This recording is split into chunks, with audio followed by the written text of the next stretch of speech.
Hey, everybody. So today we have my dear friend KP Reddy. KP is a man that needs no introduction at all. No introduction that I'm going to give is going to give justice to the advice, his story, and the lessons he has, what I'm going to say. Just to give a brief intro, KP currently is the managing director of Shadow Ventures. He is the author of an incredible book called What You Know About Startups Is Wrong. And just to give you a brief intro, he started his first startup at 19, took one of his startups public when he was 27, and currently now is making a huge, huge difference in not just the Atlanta tech scene, but all around the world. So KP, thank you so much for joining us today. Oh, thanks for having me. KP, let's jump right into it. I am extremely curious to know, what your upbringing was like. Before you became this whole celebrity VC that little children are looking up to now to learn how they can implement a life like yours. Where are you from and what was your upbringing like? Yeah, actually, my upbringing was it was like much of a roller coaster. So I was born and raised here in the South, grew up in Atlanta, and I have older siblings. They're a little bit much older than me. So I always used to tell my mom I was the oops child, since I was so much younger than my siblings. And my parents decided to move to India when I was 13. So after being born and raised here and knowing none of the language, none of the culture, my parents basically decided that it was important that I know where I came from because my older siblings didn't really know much about where we came from. So I actually moved to India when I was 13, and that's in 1984. So people have a view of India today and all the technology companies and all that good stuff. 1984 was nothing like that. There was one TV channel. It was in black and white, and it was run by the government. So a kid coming from Stone Mountain, Georgia, that had 25 cable channels and an Atari and all the things that kids have in America went there, and there's nothing. But I had a lot of family, made a lot of friends, which I think at age 13 is probably more important than whether you have TV or Kraft mac and cheese or anything else. So I made a good group of friends and stayed there was there, and actually ended up working for my dad a lot. So my dad was a structural engineer. He started an engineering and construction company in India. And my job was basically to write software and implement software for structural engineering analysis. So I was the kid at the computer at age 13 doing things for my dad because he didn't really know how to use this newfangled computer thing that I made him buy.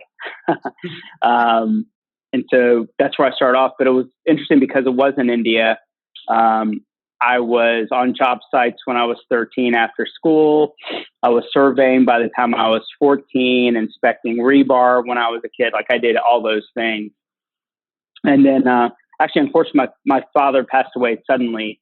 And basically the family business, which was just me because all my siblings were in the U.S., I kind of had to transition to business. So I was 15 years old at that time. Being project manager of a construction company, trying to sell off projects that were early to start, wrapping up projects, just, basically just trying to mitigate everything. And then came back to the U.S. After that and went to college at Georgia Tech. So, but I will say that the big part of my dad's influence was while he was a structural engineer, he probably had 10 different things going on. He was developing real estate.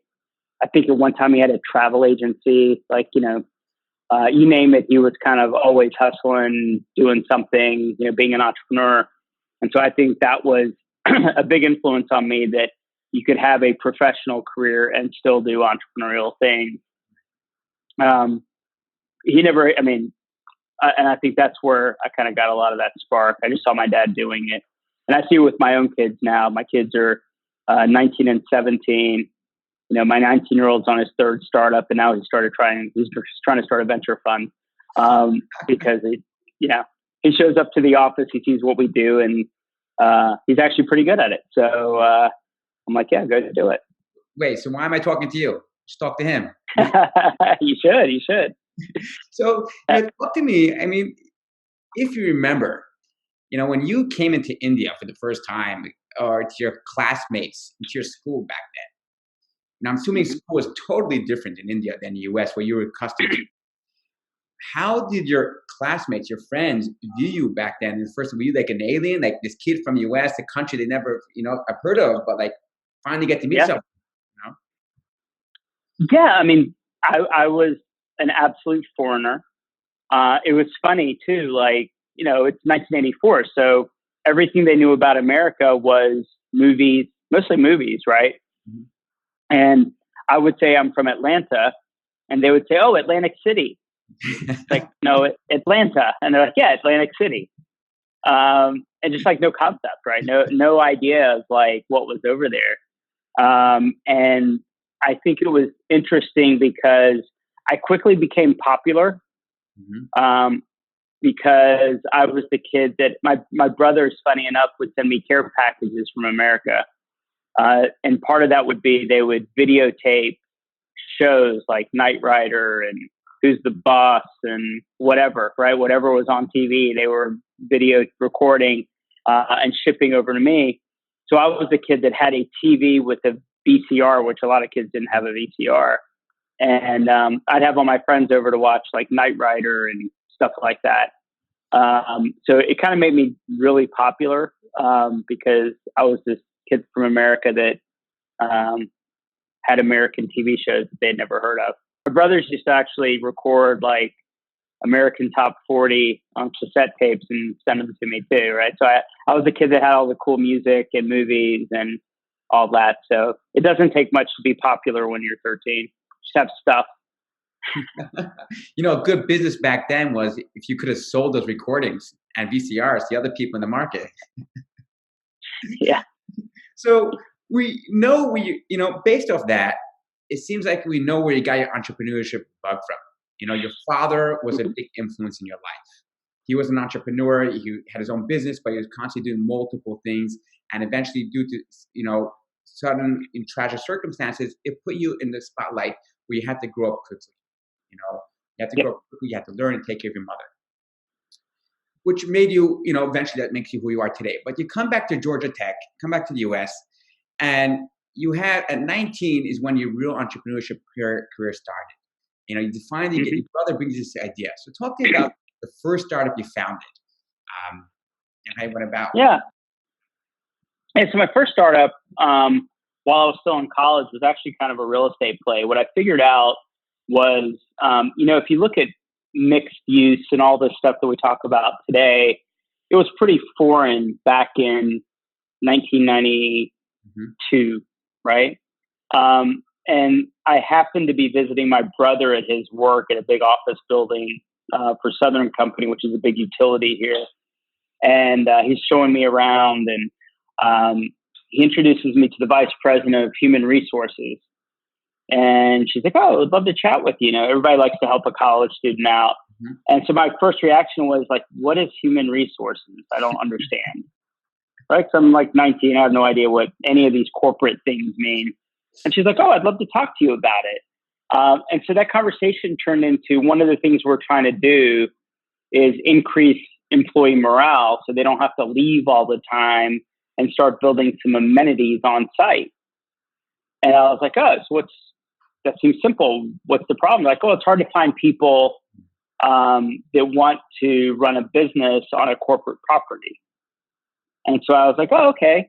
I was like, "Well, let me do that."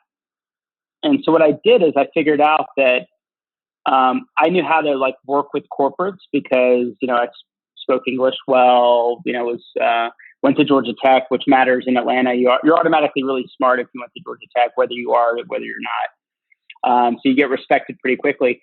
And what I was able to do is like lease space in these corporate office buildings and then go to friends of mine in the Indian community that had dry cleaners and different things that didn't know the first thing about how to like negotiate with the corporate and then sublease to them. So I was able to kind of create these master leases at these corporate locations and then just sublease it out to the people that were going to do the dry cleaners and the convenience stores, all the things you see that are very common today in an office building, because they just didn't know how to access a corporate partner, so to speak. So I did that and acquired a bunch of these leases and subleases, had great cash flow going. And then I basically flipped the entire portfolio when I was about 20. Wow. While that was going on, part of my research at Georgia Tech, the civil engineering department was the first college in the world to have classes on the internet. So this is circa, I think, 91, 91, 92. And my advisor was the guy driving this. He was the visionary that said, oh, no, everything's going to be on this internet thing. Why are we printing class notes out? Everything should be on the internet. And I was the guy that had to put all the class notes on the internet. So I'm sitting there banging away on HTML and doing different things. I already knew how to write other actual languages, HTML not really being a language, but knew how it was pretty good with computer and software technology. So that was happening. And then as the internet came along, I had people asking me hey, can you build me a website? Can you build me a website? I was like, yeah, sure. So when I graduated, I was already still building websites at night and weekends for people. This is 93, 94, where it was kind of hard. It wasn't super hard to build websites, but it's not like now where it's just so easy. But, so I started doing that. So a kid with so much money at 22, 23, 24, selling your first business at 20, what do you do with all that cash? It's funny when you make money in your 20s, you think it's a lot of money. Right. What you forget is you have a long life ahead of you, and your cost of living. I got married right out of college. My ex-wife, she was still in college, and so I think you think it's a lot of money, when you get the big check, but you start to realize I got a lot of years ahead of me, so I definitely can't retire. My first company, after I took it, after I had my first liquidity from when I was 26, when I went public, I turned around and bought my mom a car and did all the things like a good son would do for their mom. Paid off all my debt and my wife's debt and everything else. So, but I think it's interesting, even when I decided to quit my job, I graduated from college and worked as an engineering professional for about 3 years. But even my strategy then, while I was doing all this work on the side, I was like, okay, I'm going to go start something. And, my wife at the time, we decided that she was graduating from college and had just gotten a job offer. I quit my job the day she started her job because we decided that if we became dual income, no kids, I would never start a company. Right. So I think day one, I've always been keep your expenses as low as possible. And then you don't have to worry about things. It's when you go out and buy the house and the car and the things, you're always, the expectations have to be higher. Mm-hmm. Yeah. That's such an important lesson and something that has to be talked about more. The fact that thought process of short-term pleasure, enjoyment currently right now, youngsters, Generation Z, Generation X and everything, now we want it all now, instantaneous, gratification instead of thinking about the long-term, that whole risk-reward type of balance. Yeah, it's funny. It's funny you bring that up. I have a simple rule that people think I'm insane about, right? And my theory is whatever your gross income is, a third of it should be your expenses, right? Rent, blah, blah, blah. A third should go into an emergency fund, so in cash, and the other third should go into investments. And people are like, and people think, they're like, oh, you expect me to live off a third of what I make? And I'm like, yeah. And they're like, well, that means I can't even afford a car. I'm like, that means you can't afford a car. Yeah. And people I get into a lot of arguments with people. They're like, well, that's unrealistic. I'm like, look, I didn't have a car for a long time. I drove the car that my uncle was going to throw away. I borrowed and, drove around that, when I didn't have money or whatever, and so there's a little bit, expectations around how money works. And, this, I'm a Gen X, I'm not a millennial or a Gen Z, but, I always looked at money as an asset. And, 2/3 of it should go into building your balance sheet, not into burning it up. So we got to create the KP financial modeling app, and automatically it does that. It distributes it in all those 3 ways. Well, think about it. Like after we get off this call, run through it on your own expenses, and you'll quickly realize it's not trivial, right? Living on 1/3 of your income and having your expenses lined up with 1/3 of your income, you have 2 choices. You have to figure out how to make more and hustle and work 2-3 jobs or whatever it is. Or you figure out how to not have things, not have expenses.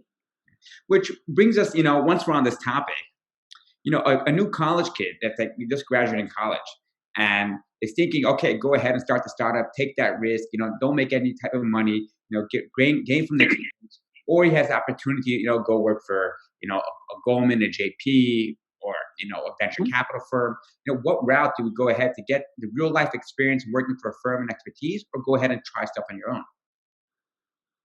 So that's the worst thing anyone can do. I think it's the dumbest thing. Graduating from college and going and doing a startup is probably the dumbest thing you can do. Because one, you don't have the fundamental skills. And we talk about all the time, when I say hey, we want to back people that have experience. That doesn't necessarily mean experience in startups. It just means experience, right? And I think the idea that you're going to go do a startup and you know nothing, you're straight out of college, you know nothing, and learn on your own dime, right? It's a terrible decision.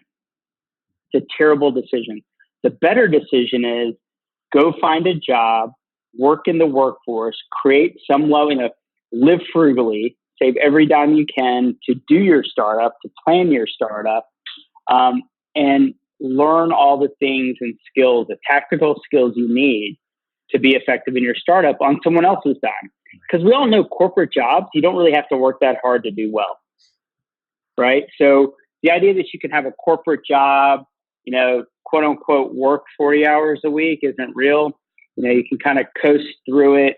You have nights and weekends to work on your business model, to try different things out, to learn, to experiment, do all those things, and in a very clear head, right? In a very clear state of mind, I think is really the right move. I had a startup pitch me. This was 6 years ago.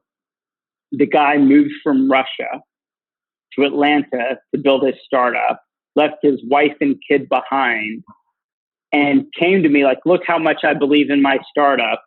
I left my wife and kid behind to do my startup. See how committed I am. And I was like, you're dumb. What you're showing me is you have very poor judgment. That's what you're really showing me. You're not showing me that you make good decisions. You're showing me that you make irrational, emotional decisions, and there's no place for that. It's too hard, right? You have to have clarity of mind, be very pragmatic. You can't behave that way. But he thought it was he's like, no, look at me. Look, I'm sacrificing. I believe in this idea so much. And I'm like, I don't care. And I think sometimes, especially in this, in this climate, people are building startups with the wrong idea in mind. Mm-hmm. So how do we educate the youth? Because, the times have changed. As in before, the heroes, if you go back 10, 15, 15 plus years back, the heroes were Michael Jordan, Derek Jeter, and celebrities and sports players and all that. As of now, you have the little kids wanting to be the next Elon Musk, the next Mark Zuckerberg, the Google guys, the guys from Snapchat, Twitter. And these are the people who they want to be like. So like they're taking the coding skills in high school, they're changing their lifestyle in order to make a startup.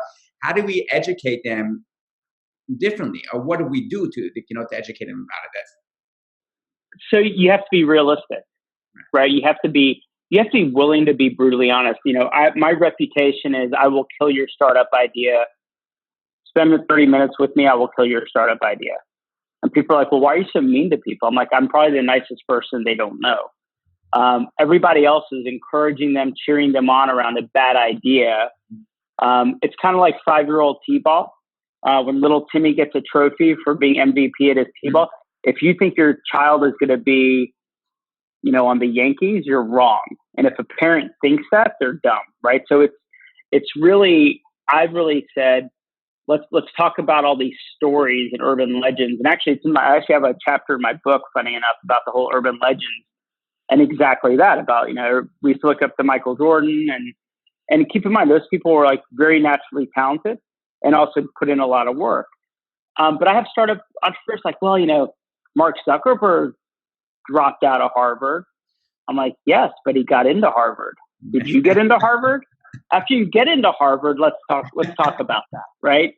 That's like a very different mindset. I have people that aren't, that are dropping out of community college and acting like they're Mark Zuckerberg. Mm-hmm. And it's like, he dropped out of Harvard. And by the way, he's one of so many people, 1 in a million kind of thing that made it happen. And I think that's, same thing with Bill Gates, there's so many urban legends around entrepreneurs and nobody wants to hear the truth, and I think, you were at that conference a couple of weeks ago when I was talking about like, to be a technology company, you better be a technologist. That is the job. It's about writing code, putting together hardware. It's like you have to actually know what your people are doing. Now, they might be better at it than you, which is perfect, but you can't blindly let your product people just build things or offshore it or anything else. And those are all the skills that are required. So what I really try to explain to folks, and I have to explain to my own kids, like you have to go do the work to build the skills, because quite honestly, do you really want to pay all these people to do things? You need to be able to do some things yourself and do it well and learn. And unfortunately, you hire someone to write code for you. And when you're pivoting and trying to figure out your business, they're the ones learning. You're not learning anything. You're paying them to learn on your dime. And I think people forget that. Now, people love to be the CEO for the sake of calling themselves the CEO of a startup. It's a cool, sexy thing to do. Yeah, there's a thing I used to do when I used to run Georgia Tech's incubator here in town. I had a printed out job description of a CEO. And when CEOs would come to me, I would give them the job description and tell them to check off all the things that they're qualified to do. And it would be like 1 out of 20, if that, right? A stretch. And I would say, so what I would tell you is take CEO off your card and put founder on it. No one can take founder away from you, but CEO is a job with expectations and responsibilities. If you're going to put that on your card, you better fucking know how to do the job, because I'll pick you apart. Right? When I ask you what your numbers are and you tell me like, oh, let's talk to my CFO. Absolutely not. You better know your numbers off the top of your head. That's the job. That's the CEO's job, right? So, and I think that's where it's super important that we're real with people, even the upcoming generations. My kids, they have a requirement. They have to get an undergrad in engineering, period. There's no debate, right? Your trust fund goes away, period. You owe me an engineering degree. After that, if you want to be an artist, be an artist. If you want to be a musician, be a musician. I don't care. But you owe me an undergrad in engineering. Like that's the equivalent of a high school education in our family. That's how that works. Oh, wow. High expectations. Yeah. I don't think they are though, honestly, right? I don't think it is. I didn't tell them which engineering they had to do. They can do an easy engineering like industrial engineering. I mean, they can do that. You bring up such an important point. and I think it connects to it so much. When you talk about the job of the CEO, starting a startup and all that process from a young age, you know, it's you bring out, subconsciously you're mentioning something that is passion good enough to build a company, or do you need skill too, or is it something else beyond that? Because I'd love to hear your viewpoint on that. You should have a passion for life. Mm-hmm. You should have a passion for family, for relationships. Companies are inanimate objects. You should not be passionate about them. You should be passionate about solving a problem, but not the solution. Right? And I think that's where people get really stuck. If you are super passionate about solving a problem, you should be spending 80% of your time studying the problem and 20% trying to solve for it. But be passionate about the problem. Be passionate.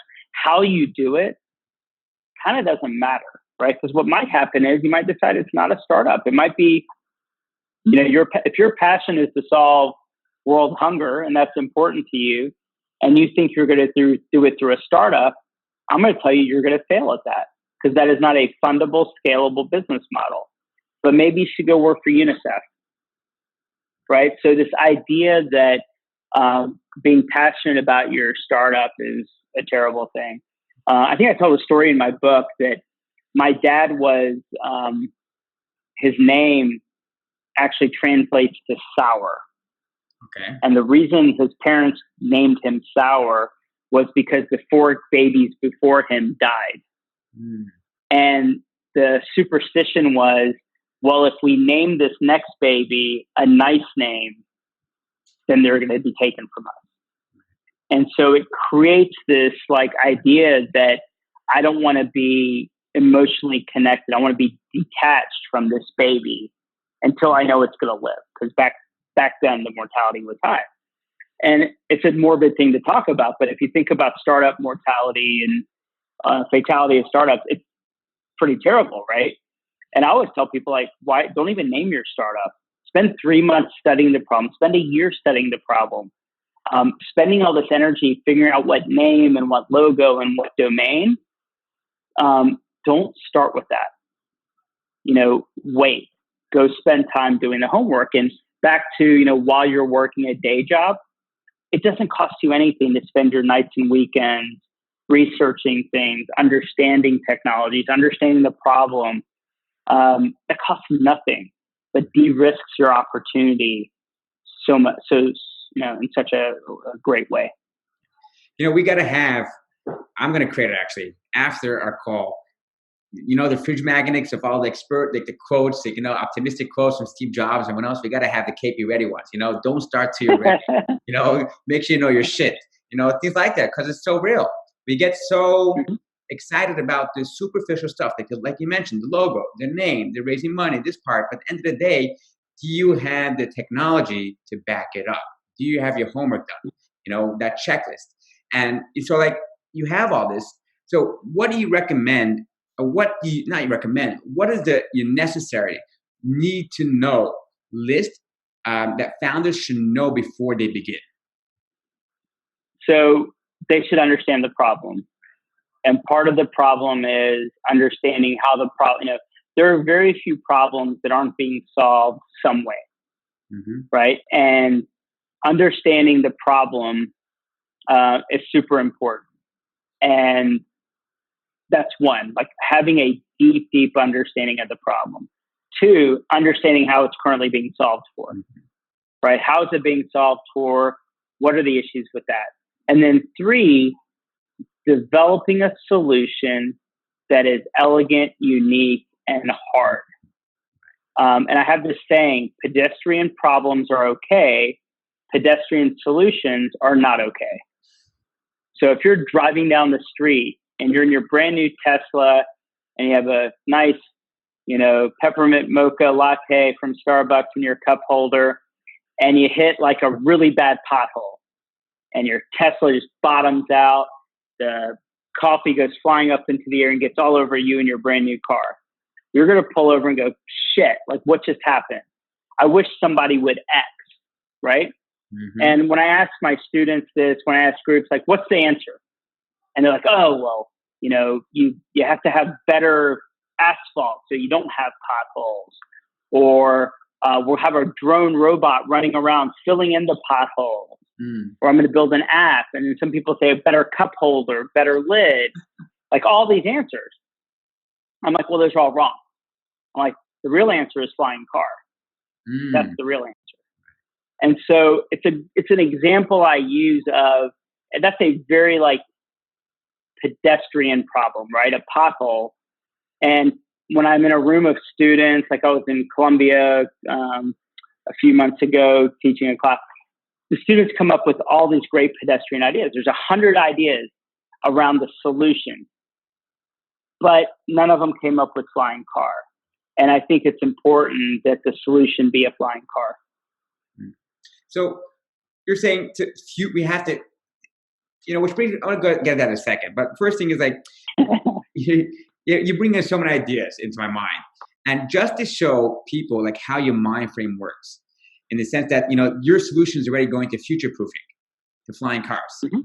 In 1994, before contact is construction technology, it was even a word, before prop tech was even born of, was even thought of, you were going ahead and creating the first BIM. If people don't know what BIM is it Building Intelligence Management or something like that, or something over there. Building Information Modeling. Yeah. Right. For construction technology, for management, something that was not even done or worked upon until years later. And even now, just the industry is starting to boom within that. So just to give people your frame of mind, how future-proof, how further you look into the future. Yeah. So actually my first idea wasn't BIM, so I want to be kind of clear on that. But my first startup in 1997, tech startup, was construction management on the web. The idea was, hey, we have this great collaborative system. By day, I was an engineering professional out on job site, seeing all the problems, right? And, I was like, well, why can't we do all this? We have all these papers and daily reports. Why can't we do all this on the internet? The web is perfect for this. And me and my buddy launched the company. We got one customer, which is a problem sometimes because you think one customer means you have a market. Yeah. What we learned was a lot of times your first customer, it's like, I tell people like friends and family funding. If you do a startup and you get friends and family funding, it's because your grandmother loves you, not because she understands what your business idea is, right? Like it's a head fake, right? It doesn't really mean anything. It just means that your friends and family love you and they gave you money. They don't expect anything. Sometimes customers are like that. A customer likes you, they want to help you, and so they do business with you. It doesn't mean that there's a market. And so a lot of times that throws you off. You're like, oh my gosh, I have a customer, I have a paying customer. It must be fantastic. Then we found out getting second, third, and fourth customers was impossible. General contractors in 1997 were telling us that the internet was a fad, that they didn't think it was going to last, that they'd seen this type of technology come and go, and it was a waste of time. So we abandoned the construction industry. We went after telecom. They were a little bit more enlightened, had a lot more money at the time because of 1996 Deregulation Act. And we took off from there. And that company went from 2 people to 1,200 people in 3 years. Right. I mean, that's incredible. And then obviously you took it public in 1999. And then, and you have a whole history over there. I don't want to focus there too much, but I want you to focus on one specific time. In 2001, September 13th, you're meant to go ahead on the roadshow to raise more money. You have 15 days left of cash flow. And obviously, unfortunately, September 11th happened, and which made you go ahead and sell your company at that period of time because of that. But talk to me, if you recall, and I'm sure you bring examples from other times in your life, that current moment you're going through, knowing you have 15 days left of cash flow in order to pay your employees, fund your startup, keep the company growing, keep the lights on. What is the emotional journey you're going through at that period of time? Well, I think one of the things you start to, if you think about it,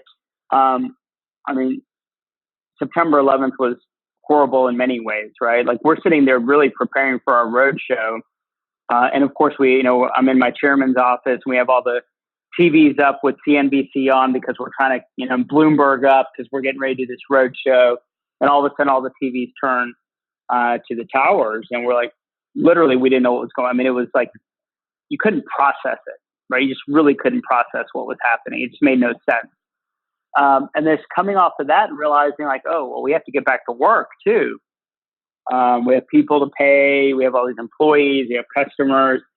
I'm just trying to navigate all those things. I'm not going to lie, after 9/11, being a brown guy in the South was also something. I remember after 9/11, my wife was like, I don't want you riding around by yourself.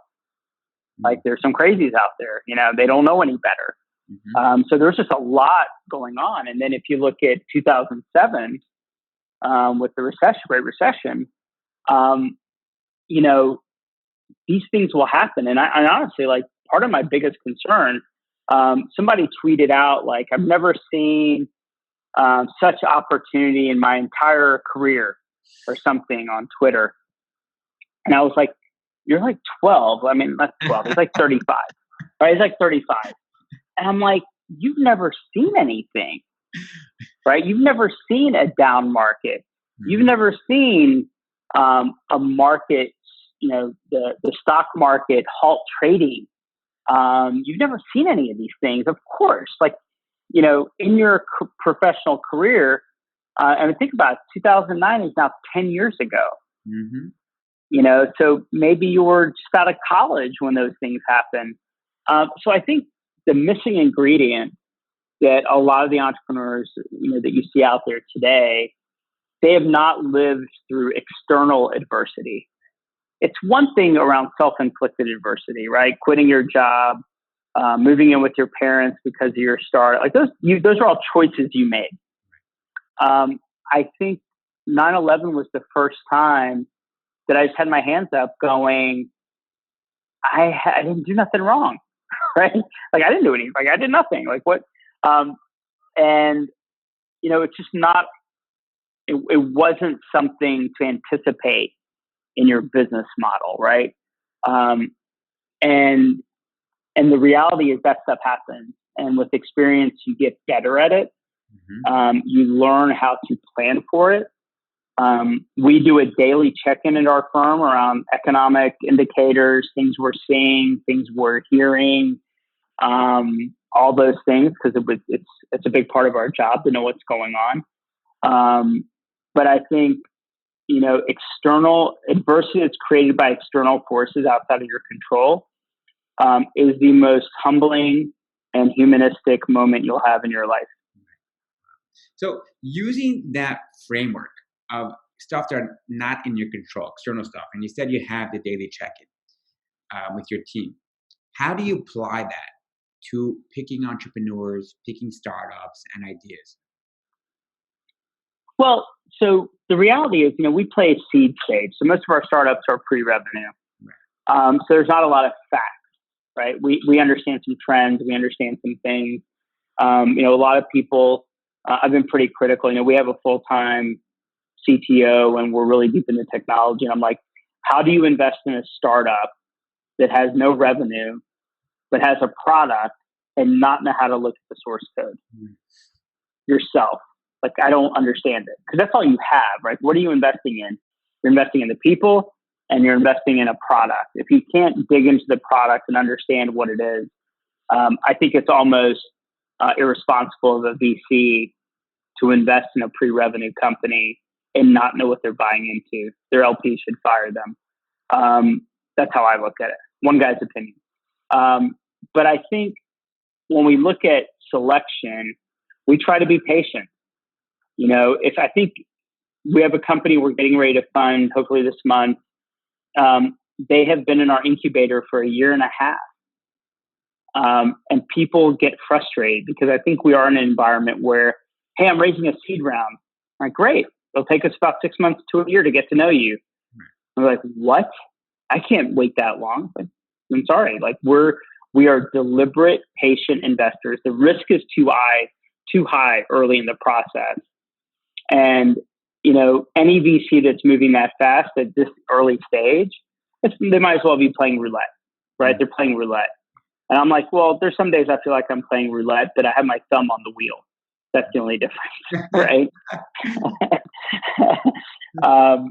So I think that's one of those things that there is a little bit of go slow, be deliberate until you can run fast. And when you're ready to run fast, absolutely run fast. I mean, that's absolutely incredible because like that process is so opposite of what the whole industry does. The whole opposite other, C stage or any other startups like, okay, give me the money, let me run quickly, let me try to build something up, let me figure out if I have my market product fit, let me figure out if I could acquire a few beta customers. Such a different approach, which thinking about the way you go about it, just makes so much sense.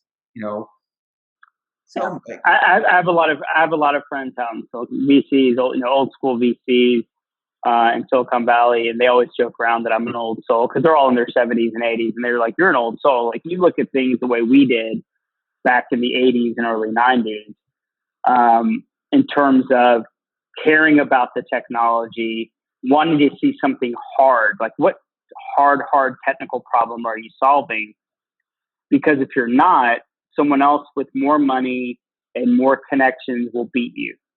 And not always is the best technology wins. The best technology doesn't always win, but it doesn't hurt, right? It doesn't hurt to have great technology.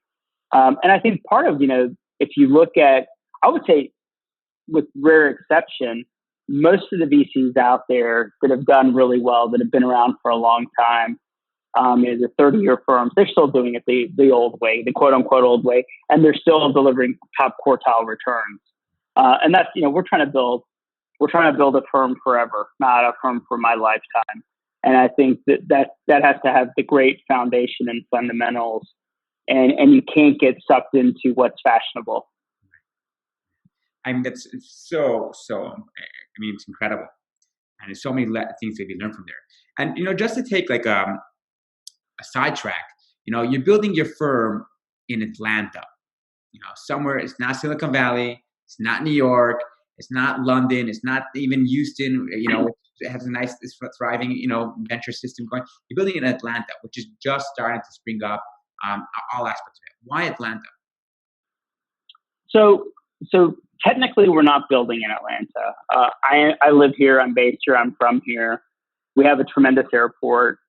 I have kids that still want to spend time with their old dad, and they're here. We've got people here. We have people in Chicago. We're getting ready to launch in New York. We're getting ready to launch in Toronto. Between our firm and me personally, we have about 17 investments out there. Only one is in Atlanta. I joke around. I think I have more investments in Scotland than I do in Atlanta. So I think our theory has been, and even our incubator program is a global virtual incubator. If you're going to be in technology and you think it requires you being in the same room, I didn't fly into New York to do this podcast with you. If you are going to be a venture capital technology firm, you better act like a technology firm, which means you don't have to be in the same room. You can be anywhere you need to be. And if you have to be somewhere, you jump on a plane. It's not the end of the world. Atlanta has its benefits. Cost of living is a great one of them. We have a great airport that we can get everywhere. Actually, a lot of our investors are European and Asian. We have no investors from Atlanta. They're all New York, Europe, and Asia. And I think one of the things that I think is beneficial on being on the East Coast is getting to Europe fast. I think it's actually a disadvantage in many ways in being in the Bay Area from a customer perspective. All the big customers are on the East Coast. Mm-hmm. Yeah. The East Coast owns all the customers. They might have all the startups and the VCs, but we have all the customers. And, even more than that, you're doing so much for the ecosystem over there. You have Build Tech, you do the conference. You have your Shadow Labs. You have so much that you're doing to bring the ecosystem up to another level within over there, which is absolutely incredible.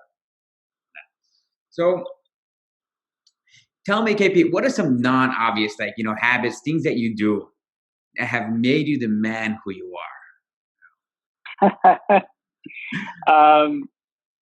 I would say we try to run a meritocracy, and I try to surround myself with people that really don't care professionally how successful I've been or will be. They really don't care. They generally are bored with what I do for a living. They don't care. I think it's important to surround yourself with, if you're self-motivated, you don't need to surround yourself with cheerleaders, right? There's never a day that I feel like I need someone to pick me up. I don't need cheerleaders. What I need is people to tell me when to slow down and when to speed up and stop trying to do so much, go take a nap, all those things, right? So I think it's super important to surround yourself with a very diverse team, very diverse friend groups. I have friends that are musicians and artists and graphic designers and all the above, right? Of all economic, ethnic, religious, whatever. Lots of yoga instructor friends, all the above.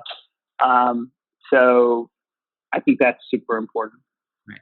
And how about, you touched upon having this diverse friend group and from all different backgrounds and having people to able to tell to build up that meritocracy. Mentorship. How important is mentorship and who are your mentors? I think mentorship is super important. I think it's super important to get mentorship from people that have lived life and have had accomplishments. If I need mentoring around, my health, right? I'm going to get mentorship from someone that lives a healthy life, that has their health in check.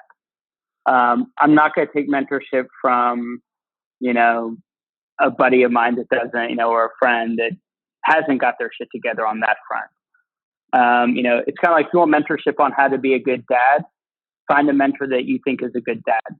Mm-hmm. And I think all too often people look at mentors and coaches without looking at their credentials and capability and background and experience, and take everything at face value.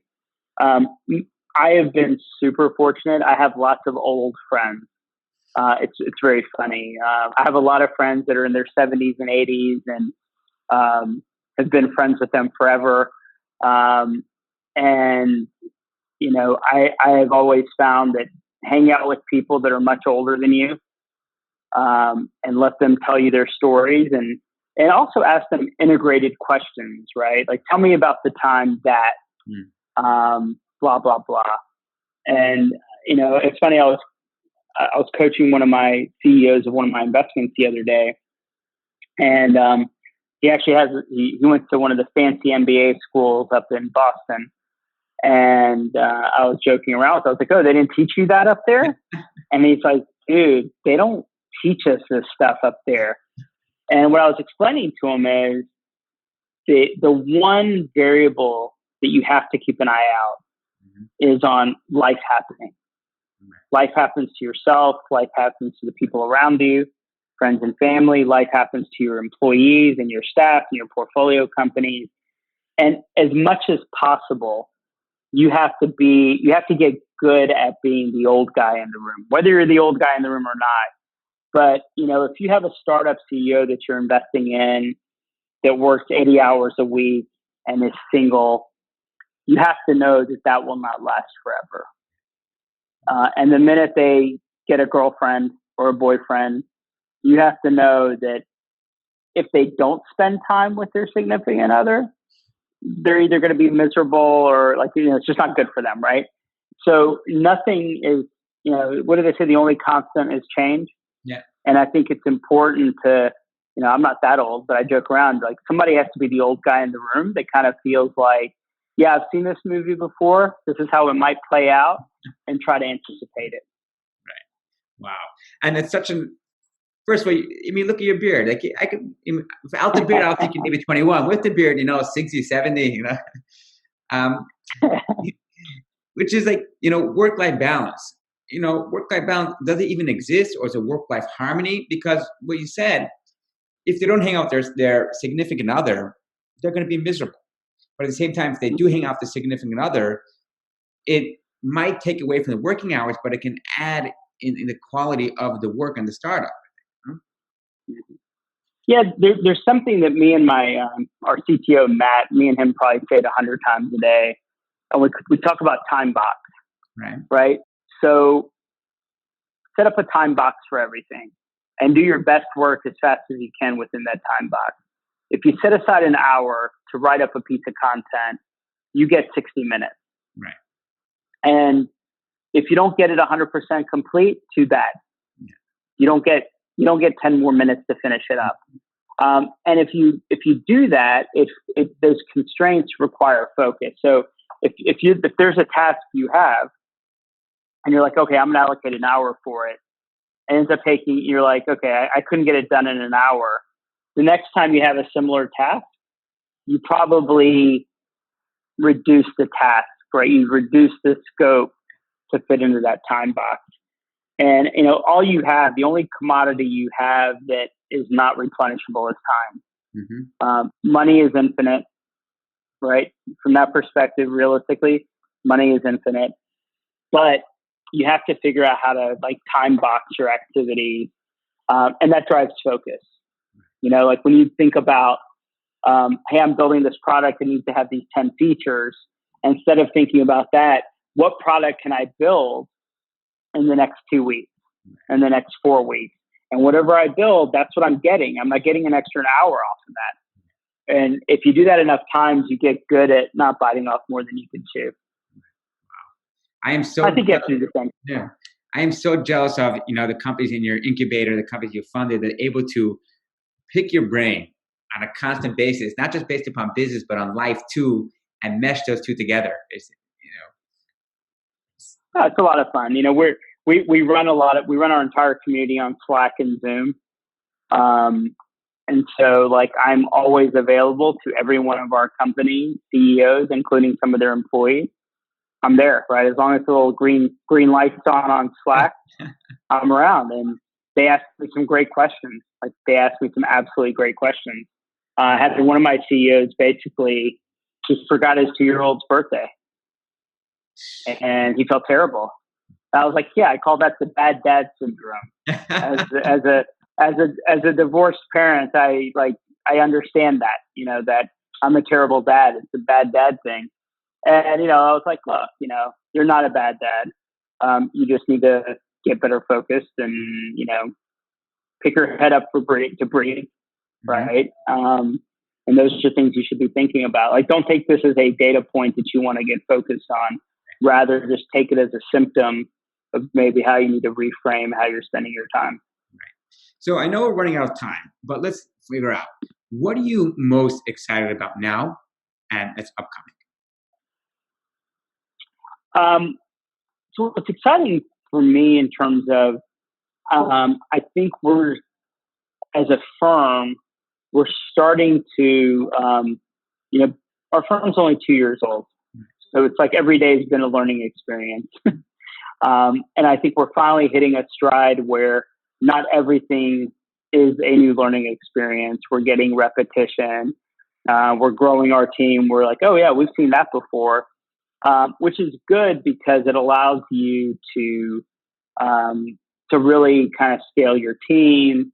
It allows you to have some extra hours. And when you're learning something new every day, it's hard to have any extra time to chill out and whatnot. But we're starting to see some great scaling around what we're doing. We're starting to see great liquidity events in our firm where all those things are happening really well. And it's really honestly allowing me to spend more time with the startups, which is where, if I could spend 110% of my time with the startups, I would. Mm-hmm. But I have to go out and raise money. There's other things on my plate that I have to do. But, I think, we're doing our planning around 2020. That's what we're doing, that's what we do for the rest of the year. And I think a lot of it has been really figuring out how I can spend more time with the startups and the startup community and do more there, and not have to be bogged down in fundraising and this and that. Wow. It's still always going to be part of the job. I'm the founder, so people ultimately are investing in our fund because they believe in a lot of it's me, not just the process and the team. So I don't get to opt out 100%, but I think it's great having people around me that are doing it. Right. So what do we tell a young KP coming out of Georgia Tech for the first time, kid that started the beginning of his life in U.S., moved to India, was able to see both sides of the world, graduating at 22, and he has everything in front of him. He could become barista in Starbucks, or he can move back to India and do something there, or go ahead and start a venture fund. What do we tell a young KP? Yeah, I think it's interesting. I think, I run those scenarios, right? Sliding doors. What if I would have gone back to India, kind of thing? If you look at India, the economy there is booming. They've doing incredible things there. I always think about if I would have stayed there, I would have been part of all that. I think it's important that you look at those things. I really think the one thing that I would tell myself is to have a little bit more patience. It's really funny, all this like prop tech, construction tech stuff. This is the first time in my lifetime that the market moved to me. I didn't have to push the market, right? In 1997, I'm having to tell contractors, no, the internet, it's for real. Right. Come do this with me, right? It's funny when, I think you were there when I talked a few weeks ago in New York, I've been doing this for 20 something years. And people are like, oh, you mean venture capital? I'm like, no, construction tech. And they're like, how is that possible? And I'm like, well, I was kind of a lone wolf for a long time, right? There wasn't a lot of guys like me out there. So I think part of it is, being patient and deliberate. You don't have to keep reinventing yourself. In many ways, I'm full circle. The first company I started was a construction tech company, and now I'm 20 something years later, kind of doing the same thing. But in between that, I did telecom, I did this, I did a million other things in between. So it's always kind of fascinating to me that instead of me having to push the market my way, it actually kind of came to me for a change. Wow. There's so many things that I learned out of this thing. So many. And, just to touch upon the last point we just mentioned, which I could personally take into my life. Your career was not a 1 day, 1 year, overnight success. Think about it. You 19, then you work for somebody, then you didn't launch your first real startup until 26. So it was a 4-year working period. Then you sold the company, then you took a break, and then you went on a whole, tour the world, and then you work for another company, you work for architecture firm, and then finally, after 15 to 20 years, you go ahead and launch your VC firm, all that experience behind you. And it's a career that has had a lot of patience. I'm sure a lot of ups and downs, and some that I could implement, and I'm sure many founders that there's no such a thing as an overnight success. KP Reddy was in the making for the past 20 years and the next 100 years. It's such.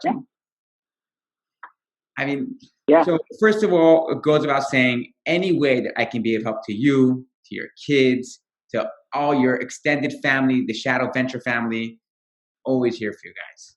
Always. Thank you. And thank you so much for doing this interview. I could continue on for another hour because I know we have so many more topics to talk about, but I know you have that time bucket and there's only allotted for 1 hour, but I'm sure we'll be doing round 2. So thank you All right. so much. Sounds good. Yeah. All right. Thank you. Thank you.